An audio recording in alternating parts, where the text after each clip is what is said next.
Assalamualaikum warahmatullahi wabarakatuh.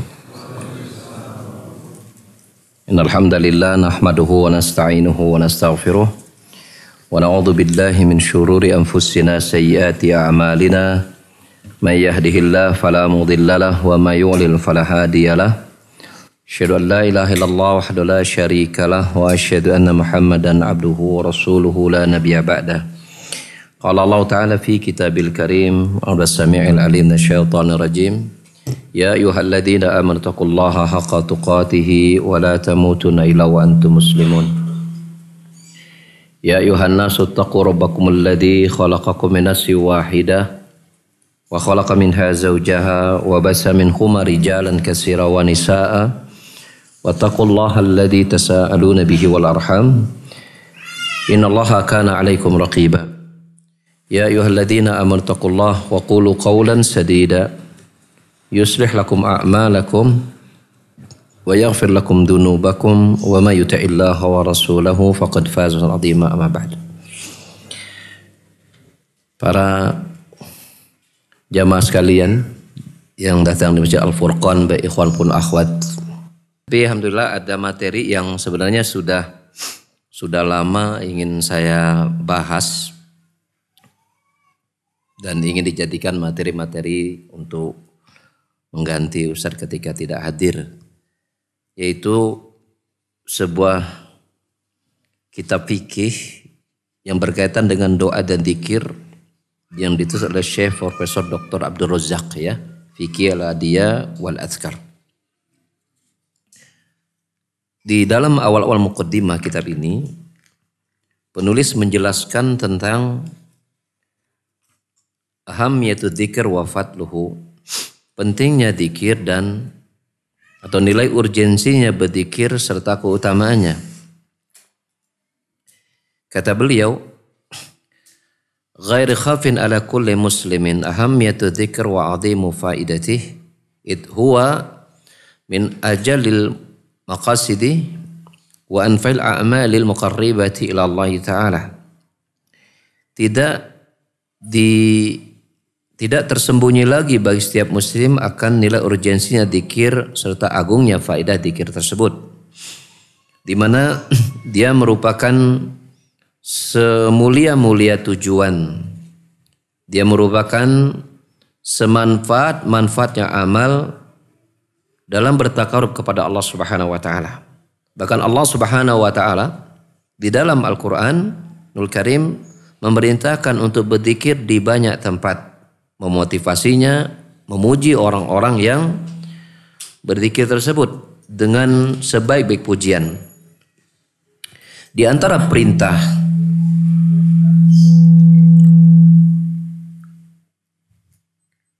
dan juga pujian Allah Subhanahu wa taala kepada ahlu dzikr, di antaranya dalam surah Al-Ahzab ayat 41 Allah berfirman, ya ayyuhalladzina amanu dzkurullaha dzikran katsira. Wahai orang yang beriman, berzikirlah kepada Allah dengan zikir yang banyak.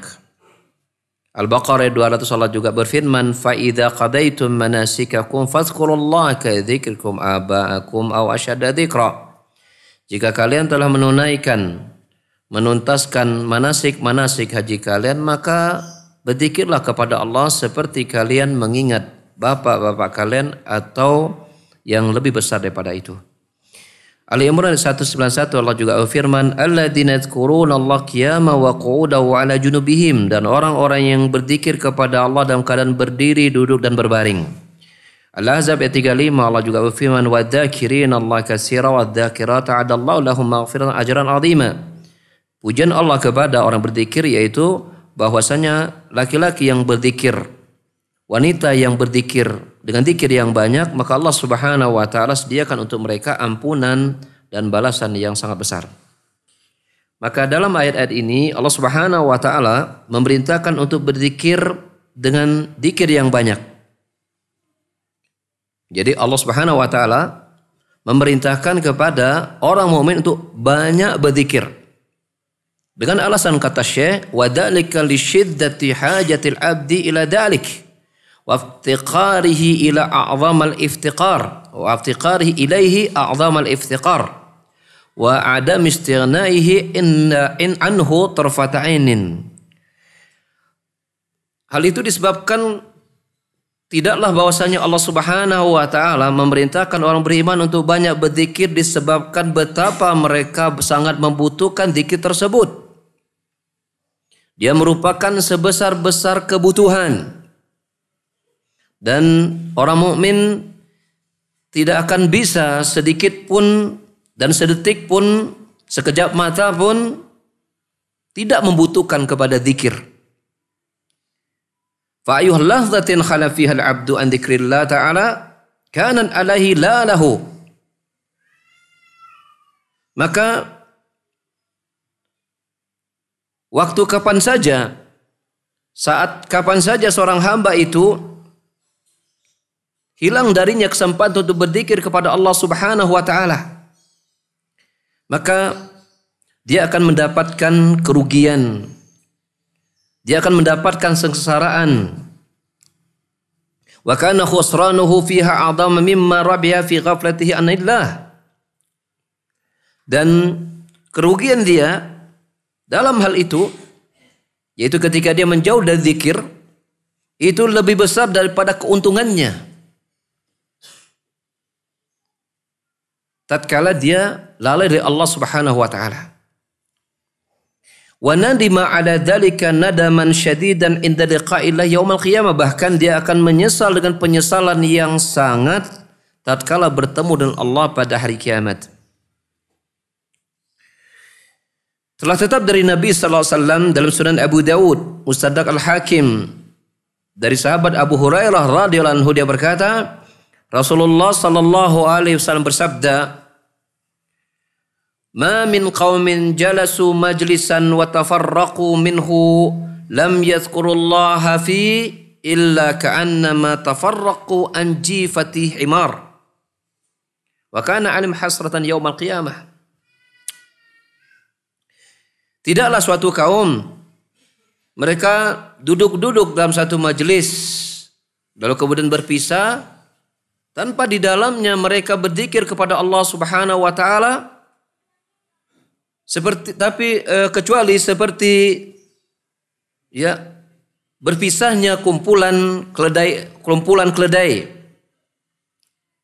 Itu tidak memberikan faidah, maksudnya wa kana alaihim hasratan yaumal qiyamah, dan dia mendapatkan kerugian nanti pada hari kiamat.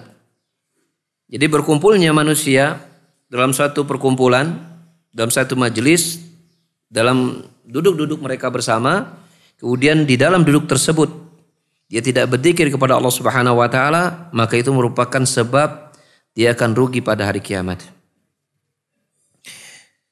Was sunnatu mali'atun bil hadis. Bila tadi kita sebutkan adanya ayat-ayat yang memerintahkan untuk berzikir serta keutamaan berzikir, maka demikian pula sunnah. Penuh dengan berbagai macam hadis ad-dalati ala fadli dzikr, yang menunjukkan akan keutamaan berzikir, wa rafi'i qadrih, dan menunjukkan akan tingginya kedudukan berzikir, wa uluwi makanatihi, wa kasrati awaidihi wa fawaidihi ala dzakirin Allah katsir wa dzakirat, dan juga menunjukkan akan besarnya manfaat faidah yang akan kembali kepada mereka yang banyak berzikir kepada Allah, apakah itu laki-laki mukmin ataukah seorang wanita mukminah. Dalam sebuah hadis yang diriwayatkan oleh Al-Imam Ahmad, Tirmidzi, Ibnu Majah, juga Al-Hakim, dan Al-Hakim berkata sahihul isnad, sanadnya sahih. Wa wafaqahu ad-Dhahabi. Jadi kalau disebutnya sahihul isnad itu beda dengan sahihul hadis. Kalau sahihul hadis itu terpenuhinya 5 syarat itu ya. Kan syarat dikatakan hadis itu sahih, yaitu ittisalus sanad, kemudian dhabat adalah, kemudian adamul illah wa adamus syadz gitu ya. Jadi dia harus sanadnya nyambung, kemudian dhabat yaitu hafalan-hafalan tiap perawi sanadnya harus kuat-kuat gitu ya. Kemudian dia harus adalah artinya para perawinya tidak ada yang terkena tuduhan pendusta atau ahlu bid'ah. Adamul illah, tidak adanya cacat pada perawinya dan tidak adanya syad, yaitu bertuburukan dengan perawi yang lebih kuat misalnya. Nah, kalau disebut dengan sahihul isnad, maka yang dua di awal itu tidak dibahas. Kalau disebut sahihul isnad, dua yang di awal tidak dibahas. Jadi tidak dibahas akan ittisalus sanadnya, tidak dibahas tentang namanya dhabatnya. Yang dibahas hanya pada bagian apa? Bahwasanya dia adil para perawinya. Tidak ada illat dan tidak ada syadz. Itu namanya sahihu al-isnad. Nama sahih sanad. Beda dengan nama sahihul hadis. Kalau disebut dengan hadis yang sahih, artinya terpenuhi 5 perkara tadi. Ya, itu bisa dilihat dalam pembahasan kitab ushul hadis, diantaranya Imam Ibnu Hajar Asqalani dalam Nubatul Fikar. Dan hadis ini disepakati oleh Imam Dahabi dari sahabat Abu Darda radhiyallahu anhu, dia berkata, kalau Rasulullah sallallahu alaihi wasallam bersabda, "Ala unabbiukum bi khairi a'malikum." Ini hadis yang menggambarkan tentang keutamaan zikir. "Ala unabbiukum bi khairi a'malikum wa askaha 'inda malikikum wa arfa'iha fi darajatikum wa khairil lakum min infaqi wal waraq wa khairil lakum min an talqaw aduwakum fatatribu a'naqahum wa tatribu a'naqakum." Qalu bala ya Rasulullah. Qala dzikrullah.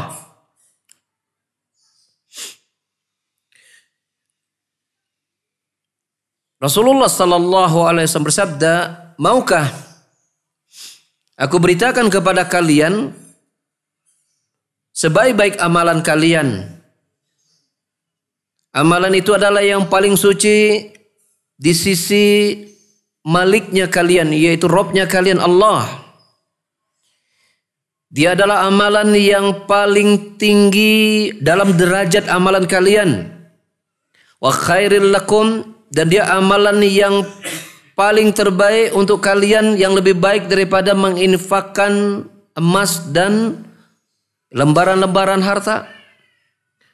Wa khairil lakum, dan juga dia lebih baik daripada kalian bertemu musuh-musuh kalian, yang dengan itu kalian memenggal leher-leher mereka, dan atau mereka memenggal leher-leher kalian. Mau tidak? Ini Rasulullah menawarkan sebuah amalan, merupakan amalan yang terbaik buat kalian. Rasulullah SAW menyebutkan, mau nggak aku kabarkan kepada kalian amalan kalian yang paling baik, yang paling berharga di sisi Rabb kalian, yang paling membuat derajat kalian itu semakin tinggi, yang paling baik daripada berinfak dengan emas dan uang, yang paling baik daripada berjihad dalam perang. Tentu para sahabat menjawab, pasti mau. Jangankan sahabat, kita saja kalau ditawarin pasti mau ya. Maka Rasulullah mengatakan, apa itu? Dzikrullah. Berzikir kepada Allah. Kawan sekalian, antum kalau jeli memperhatikan ayat, Allah menyebutkan ini kita untuk banyak zikir. Rasulullah menyebutkan keutamaan zikir. Allah juga dalam ayat yang kita bacakan, Allah berikan ampunan pahala yang besar bagi zikir. Kalau ayat yang kita baca, hadis yang sudah kita pahami, ini saja sudah kita kumpulkan baru sedikit ini, itu udah cukup untuk kita menggambarkan besarnya keutamaan berzikir dan ruginya bila zikir itu kita tinggalkan. Rugi.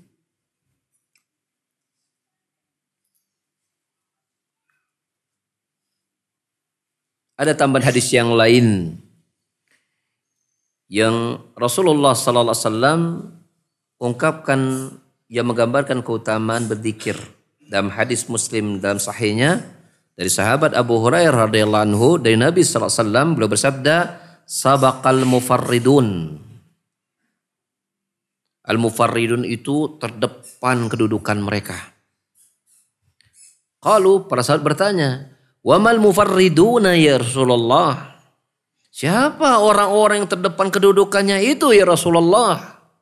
Qala, Maka Rasul menyebutkan itu apa? Adz-dzakirunallaha katsira wadz-dzakirat, yaitu laki-laki mukmin dan wanita mukminah yang banyak berzikir kepada Allah.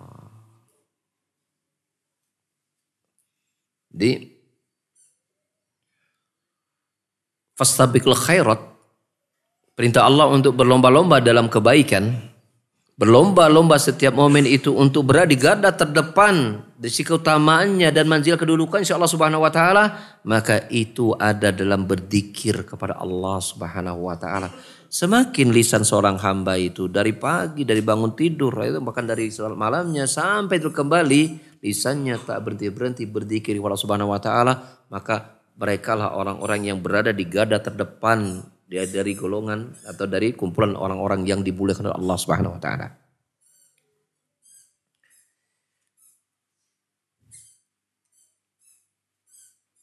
Dan ada perbedaan yang sangat besar dan sangat jelas antara orang yang berzikir dengan orang yang tidak berzikir. Itu seperti orang yang hidup dengan orang yang mati. Berdasarkan sabda Rasulullah sallallahu alaihi wasallam, "Masalul ladzi yazkuru rabbah wal ladzi la yazkuru rabbah masul hayyil wal mayyit." Perumpamaan orang yang berzikir kepada Rabbnya dengan orang yang tidak berzikir kepada Rabbnya itu seperti orang yang hidup dan orang yang mati.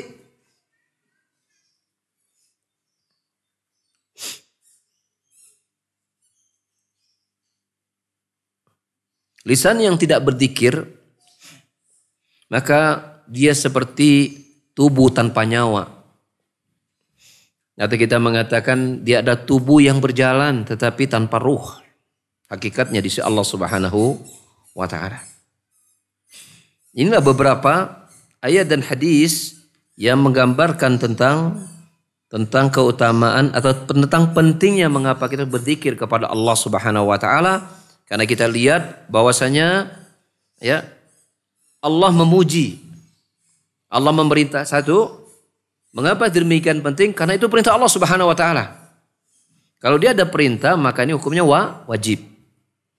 Yang kedua, bahwasanya dalam zikir itu terdapat keutamaan-keutamaan yang besar.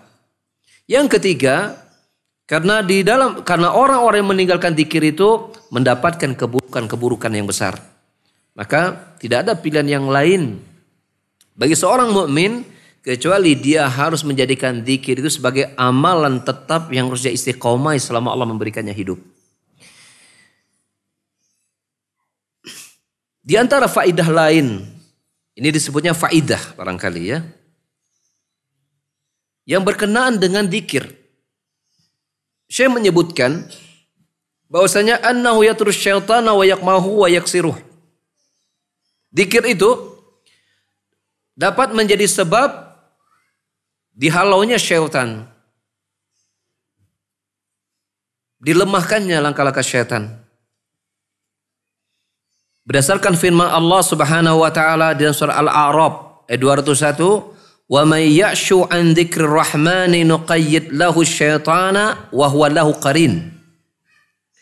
Barang siapa yang berpaling dari mengingat Allah Ar-Rahman, maka kami akan jadikan syaitan itu sebagai teman dekatnya. Allah juga berfirman ya di dalam surat tadi surat Zukhruf ayat 36, afwan. Zukhruf ayat 36 seperti tadi, dan Al-A'raf 201 Allah berfirman, "Innal ladzina taqaw idza massathum ta'ifatun minasyaitan tadzakkaru fa idahum mubsirun." Sesungguhnya orang-orang yang bertakwa itu ketika segolongan dari syaitan itu mendekati mereka untuk menggoda mereka, maka mereka segera ingat berzikir kepada Allah Subhanahu wa taala, maka tiba-tiba saat itu mereka bisa melihat secara nyata. Dan pengertian ya ini bisa dimasukkan bila ada kemudian syaitan menyurup kepada seseorang mukmin pada bertakwa, lalu kemudian mereka berzikir kepada Allah Subhanahu wa taala, maka tiba-tiba ya kesurupan itu atau setan yang bercoba untuk menyurup manusia itu, maka dia akan pergi dan manusia menjadi normal kembali. Telah tetap dalam Musnad Imam Ahmad, Jami' At-Tirmidzi, Mustadrak Al-Hakim dengan sanad yang sahih dari hadis Al-Haris Al-Asy'ari dari Nabi sallallahu alaihi wasallam bahwasanya dia berkata, beliau bersabda sallallahu alaihi wasallam, "Innallah subhanahu amara Yahya." Sesungguhnya Allah Subhanahu wa taala memerintahkan Yahya bin Zakaria bi khamsi kalimat, dengan 5 perkara. Ayya'mala biha, dan mengamalkan 5 perkara tersebut. Wa ya'muru bani Israil ayya'malu biha, dan juga Allah memerintahkan kepada Yahya bin Zakaria itu agar memerintahkan pula 5 perkara tersebut kepada Bani Israel dan mereka harus mengamalkannya. Wa annahu kada ayyubatti biha. Namun hampir-hampir Yahya bin Zakaria ini telat untuk melaksanakan 5 perkara tersebut. Maka diingatkan oleh Isa bin Maryam radhiyallahu alaihi salam. Kata Isa kepada Yahya bin Zakaria, "Innallaha amarak bi khamsi kalimat." Sesungguhnya Allah telah memerintahkan kepadamu 5 perkara. Lita'mala biha, agar engkau juga mengamalkan 5 perkara tersebut. Dan juga Allah Subhanahu wa taala memerintahkan dan Allah juga Subhanahu wa taala memberitakan agar engkau juga memberitakan Bani Israel 5 perkara tersebut dan mengamalkan 5 perkara tadi. Jadi Allah memberitakan kepada Yahya 5 perkara dan juga harus mengamalkan 5 perkara tersebut. Dan juga memberitakan kepada Yahya untuk menyampaikan 5 perkara kepada Bani Israel dan agar mereka mengamalkannya pula. Tapi agak telat. Maka Yahya ingatkan kepada maka Nabi Isa bin Maryam mengingatkan kepada Yahya bin Zakaria tentang perkataan Allah Subhanahu wa taala tadi. Maka Nabi Isa berkata kepada Yahya, "Fa imma an ta'murahum wa imma an amurahum." Tinggal pilih, engkau sendiri yang memberitakan mereka terhadap 5 perkara tersebut maksudnya, atau aku yang memerintahkan kepada mereka langsung. Faqala Yahya, maka Yahya berkata, "Akhsya in sabaktani biha ayukhsafa bihi au adab." Oh, aku khawatir kalau engkau yang melakukan perbuatan tersebut mendahuluiku, maka aku akhirnya akan apa? Akan dibenamkan atau akan diadab oleh Allah Subhanahu wa taala. Maka Yahya pun segera mengumpulkan manusia dari kalangan Bani Israel di Baitul Maqdis. Baitul Maqdis ini apa maksudnya? Masjid Al-Aqsa. Dikumpulkan Bani Israel di Masjid Al-Aqsa. Famtala al-masjid. Masjid itu jadi penuh. Wa qa'adu ala syaraf. Lalu kemudian mereka pun duduk dengan baik. Lalu kemudian berkatalah Yahya bin Zakaria kepada Bani Israel, "Innallaha amarani bi khamsi kalimatin an a'mala bihinna wa amurakum an ta'malu bihinna." Sesungguhnya Allah memerintahkan kepadaku 5 perkara. Dan agar aku mengamalkan 5 perkara tersebut serta memerintahkan kalian pula untuk mengamalkannya. Maka disebutkanlah 5 perkara tersebut untuk 1 bertauhid, yang kedua salat, yang ketiga saum, yang keempat sedekah. Lalu kemudian disebutkan yang kelimanya, wa amurukum an tazkurullaha, dan juga memerintahkan dan agar aku memerintah kalian agar kalian senantiasa berzikir kepada Allah. Fa inna, Yahya kembali berkata, fa inna masara dzalika kamasali rajulin kharaja adu fi asari sira'an hatta idza ata ala hisni hasinin fa ahraza nafsahu minhum kadzalika al-abdu la yahrizu nafsahu minasyaitan illa dzikrillah ta'ala. Sesungguhnya hal tersebut seperti perumpamaan seorang laki-laki yang kemudian musuh keluar untuk mengejar dirinya dengan cepat. Tiba-tiba musuh tersebut berhadapan dengan benteng yang sangat kokoh. Yang mana laki-laki tersebut terlindung yang terjaga di benteng tersebut dengan baik. Maka demikianlah seorang hamba. Dia tidak akan bisa menyelamatkan dan membentengi dirinya dari syaitan kecuali dengan berzikir kepada Allah Subhanahu wa taala.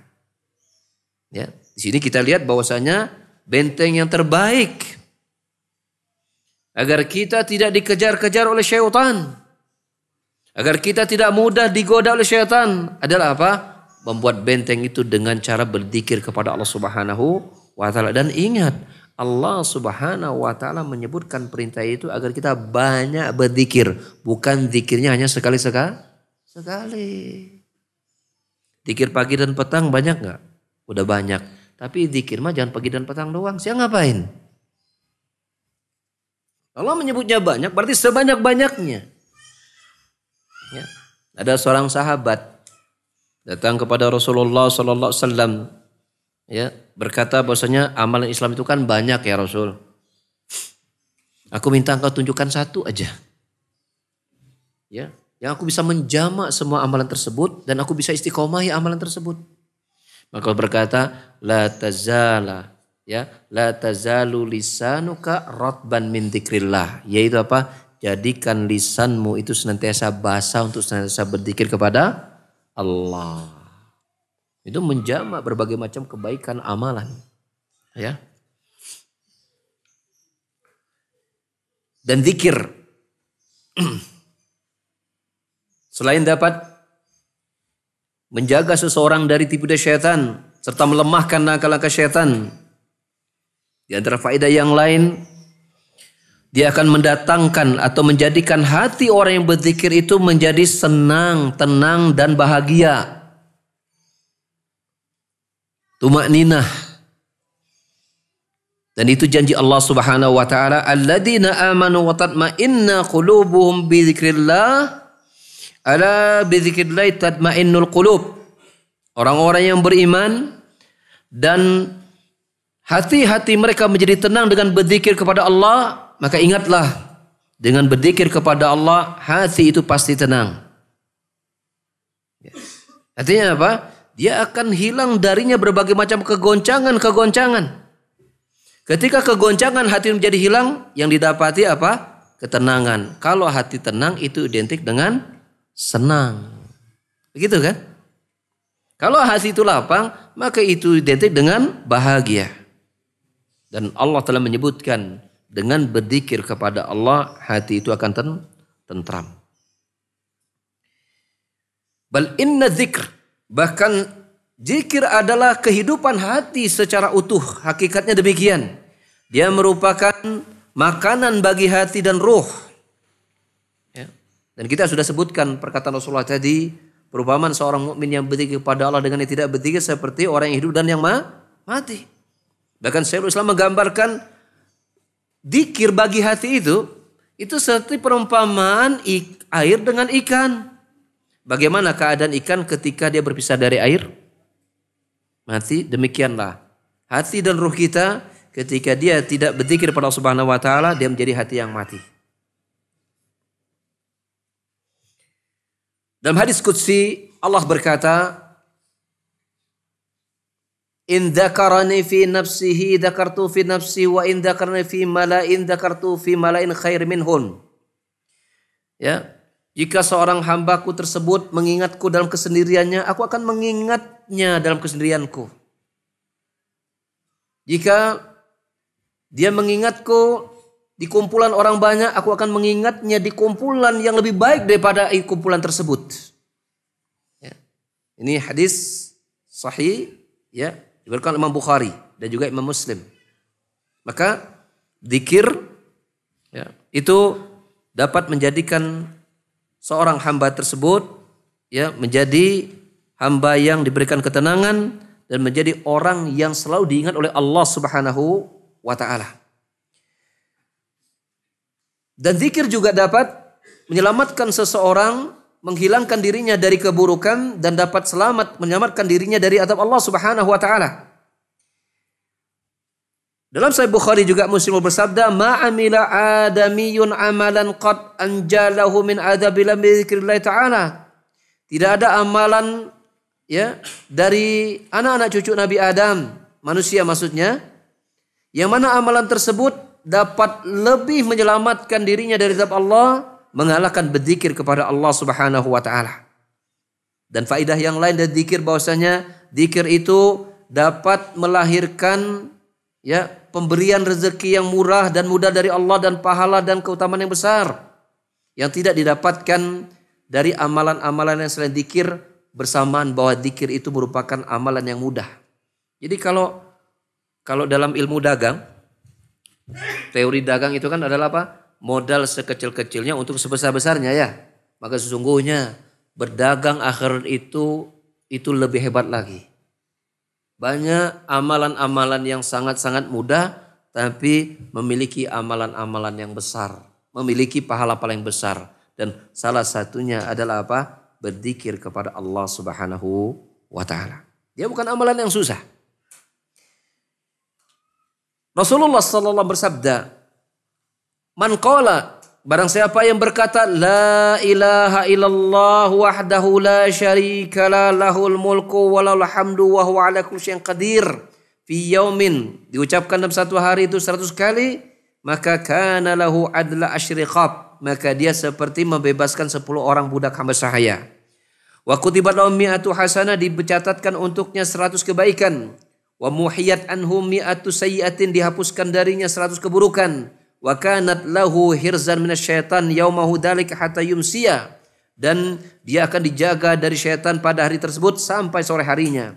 Walam ya'ti ahadun bi afdal mimma ja'a bihi, dan tidaklah seseorang yang mengucapkan lebih banyak daripada 100 tersebut kecuali dia adalah seseorang yang amalannya juga ya lebih banyak daripada jumlah tersebut. Jadi kalau 100 seperti itu balasannya.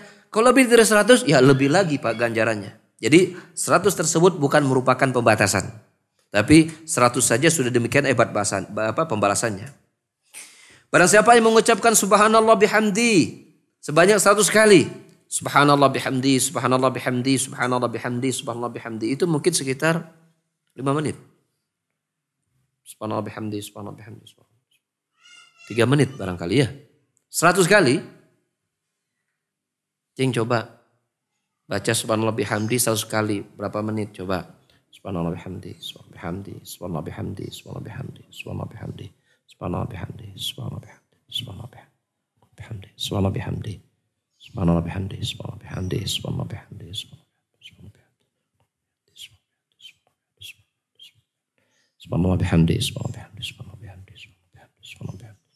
subhanallah bihamdi, subhanallah bihamdi, subhanallah bihamdi, subhanallah bihamdi, subhanallah bihamdi, subhanallah bihamdi. Ini 30 kali berapa? 1 menit sudah? Belum ya. 30 kali enggak sampai 1 menit. Berarti subhanallah bihamdi 100 kali berarti hanya 1 menit. Hanya 1 menit 3 menit. Tadi 30 kali berapa menit? Hah? Ada 1 menit? 30 kali yang saya baca tadi? Ada enggak? Entar tinggali jamnya. Temannya. Anggap setengah menit ya. Berarti hanya 1,5 menit. Subhanallah bihamdi 1,5 menit. Antum kalau macet di jalan itu berapa menit? Lampu merah. Paling cepat lampu merah di Bandung itu 1 menit. Itu di daerah Telaga Bodas ada 1 menit. Pengen agak lama lagi Kiara Condong. Agak panjang. Saya kenapa tahu? Karena pernah tinggal di sana. Itu lampu merahnya agak panjang itu. Berapa menit? 3 menit. Insya Allah 3 menit. Maka 3 menit berarti bisa subhanallah bihamdinya 200 kali. Sekarang 100 kali saja bagaimana keutamaannya? Huttat khataya wa in kana misal zabalil bahr. Dihapuskan untuknya ya dosa-dosanya walaupun dosa itu sebanyak buih di lautan. Berapa ratus jumlah buih di lautan? Ratusan, ya enggak? Artinya banyak sekali? Banyak sekali. Antum hanya bermodalkan 1,5 menit.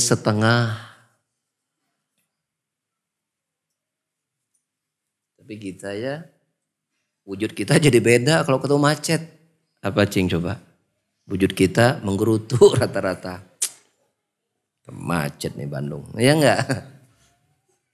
Duduk diam gitu. Buka HP kagok. Buka WA bayang. Kan itu kan dalam banyak yang lakson kalau pakai motor misalnya. Apalagi pakai mobil juga sama. Ntar yang lakson. Was-was kan mau buka HP juga ya. Ya, ada juga yang akan buka HP tapi betul-betul sangat waspada. Buka. Nah, gitu kan? Was-was tuh. Daripada antum was-was, mending ambil yang yakin dan pahalanya gede. Apa? Dzikir. Subhanallah bihamdi, subhanallah bihamdi. Jadi matanya terus melotot di lampu merah. Bihamdi, subhanallah bihamdi. Antum gini saja. Kalau kira condong pasti 3 menit. Antum lihat lampu merah, insya Allah pasti 100 lebih. Betul. Insya Allah 100 lebih. Ya, insya Allah. Maka jangan sia-siakan. Ini amalan yang mudah, murah, gratis, nyaman, nikmat. Tapi pahalanya luar biasa. Cuman kadang-kadang demikianlah syaitan. Syaitan tidak suka kalau kita ingat Allah Subhanahu wa taala. Syaitan lebih suka kalau kita ingat dunia kita. Syaitan lebih suka kalau kita mengeluh dengan kemacetan tadi contohnya. Syaitan lebih suka kalau kita tiba penyakit, kita itu apa? Berkeluh kesah dan menapaki, menyendiri dalam kesendirian dan bersedih. Syaitan sukanya itu. Kalau kita punya banyak masalah, punya utang, biaya pendidikan, biaya ini, penyakit. Syaitan lebih suka kalau kita tuh begini. Sambil masalahnya gak beres-beres. Betul gak? Syaitan gak suka kalau kita lagi sedih, banyak pikiran, banyak masalah, kita berzikir. Subhanallah, alhamdulillah. Kita baca Quran, kita khatam Quran. Syaitan gak suka. Maka Allah berfirman, innaman najwa minasyaitan liyahzunal ladzina amanu. Bisik-bisik itu dari syaitan untuk membuat sedih orang beriman. Dan pintu kesedihan itu kan ya biasanya kalau kita dapat masalah, benar enggak? Betul enggak? Kita murung. Kenapa murung? Mesti punya masalah.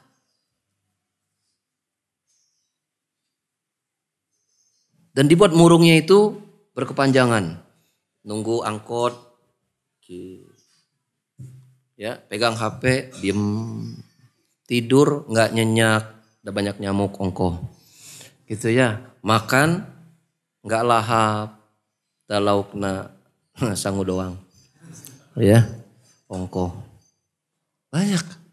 Pakai baju salah masuk gitu kan, kiri dulu, gitu ya.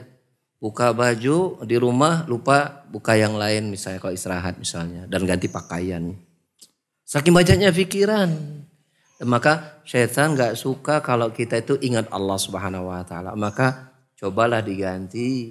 Banyaknya pikiran kita itu yang kita tahu ini dalam proses solusi dan penyelesaian solusi, ganti pikiran dengan banyak zikir, baca Quran sebanyak-banyaknya. Zikir subhanallah bihamdi, subhanallah bihamdi, subhanallah bihamdi. Atau kita membaca subhanallah bihamdi, subhanallah azim. Yang kata Rasulullah SAW, dia ada 2 kalimat yang ringan di lisan, berat di timbangan, dicintai oleh Allah Ar-Rahman. Ya, seperti itu.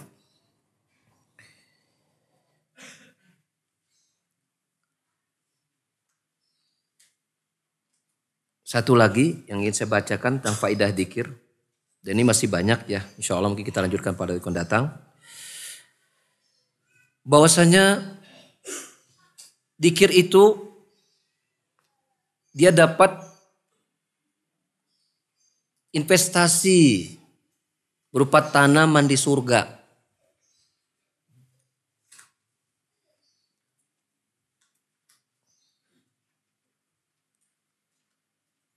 Yang tanaman atau pohon tersebut thayyibatut turbah.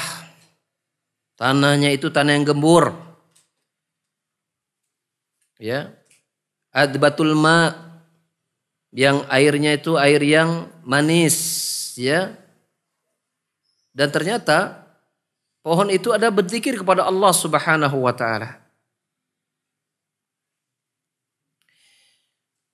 Kata Rasulullah SAW, pada malam aku diisrakan, aku bertemu dengan laqitu Ibrahim al-Khalil. Aku bertemu dengan Nabi Ibrahim al-Khalil. Lalu berkata, ya Muhammad, akri ummataka minis salam. Ya Muhammad, sampaikan salam dariku untuk umatmu.